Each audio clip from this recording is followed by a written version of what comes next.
still on matters in the police. For the Weekend Crime Report, we are now joined in studio by Senior Inspector Hilma Amutenya. Senior Inspector, thank you so much for being with us on Namibia Connects. Thank you, Mr. Ivan. The floor is yours. Okay, Mr. Ivan, I would like to elaborate on the crime report, Weekend Crime Report, incidents which were recorded. We recorded a high crime of robbery with aggravating circumstances, whereby 6 cases were reported in the areas of Katutura, Ochomwise, Windhoek, and Ongwediva. The method or modality the suspect used, it's they broke into the victims' houses while some were asleep and some were about to park their cars, opening up their garages. We also recorded an incident whereby a driver was blocked in the road by 3 suspects who robbed him at gunpoint and knife point. They robbed him of his vehicle as well as electrical devices. And in the other cases, the other victims were also held at gun and knife point, whereby they were also robbed of their valuables. In all cases, no arrests were made as well as no recoveries.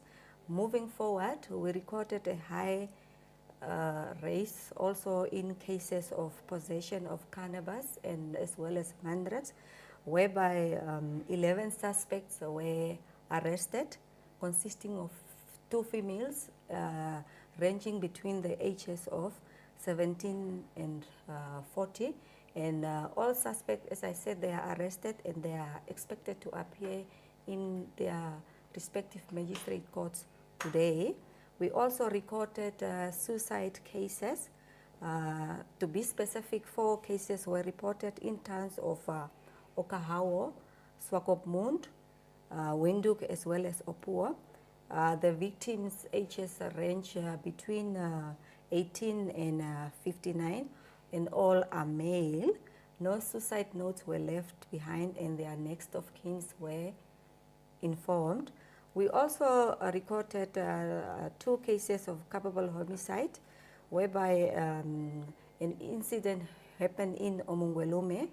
A pedestrian victim was bumped by a suspect driver who was alleged to be drunk, and this suspect fled from the scene. He did not ascertain the nature or either the cause of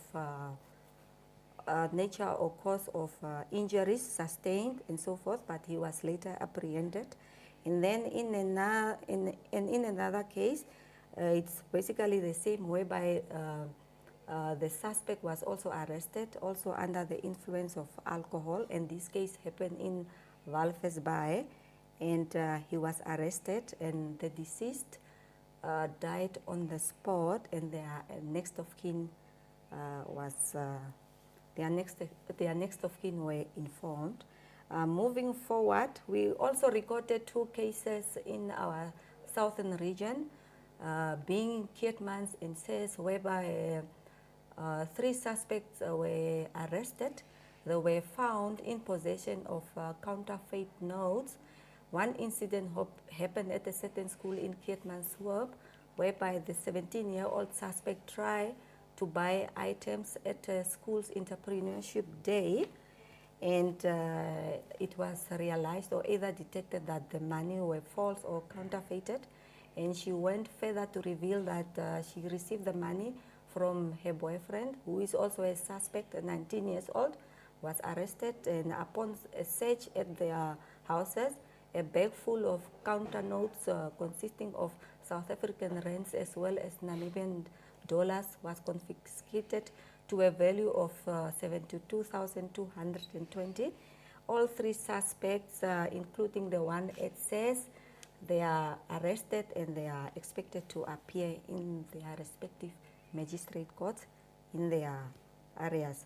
We also recorded a murder case in Walvis Bay, in Henties Bay, sorry, whereby the deceased was stabbed with a knife by the suspect, who is the sister. It emanated from, it's alleged that the deceased was fighting their mother, and the suspect, in defense or trying to rescue or help the mother, stepped in and she stabbed the brother deceased with a knife. She was arrested. She's also expected to appear in court today. Now, in that situation, where in the case where she was trying to, this is now for people just for general knowledge, Yes. where she takes the knife to defend the mother, is that seen also as self-defense, or in that regard, or how do you look at that situation? Okay, Ivan, as of now, a case stand of murder is for the court, competent court of law, to rule based on investigation and witnesses gathered to determine what the cause of the nature will be. But for now, on the police side, it stands as murder. Now we are heading as well into the festive season. There's a lot that will be happening. People are traveling, and we are coming back to the same routine as last year.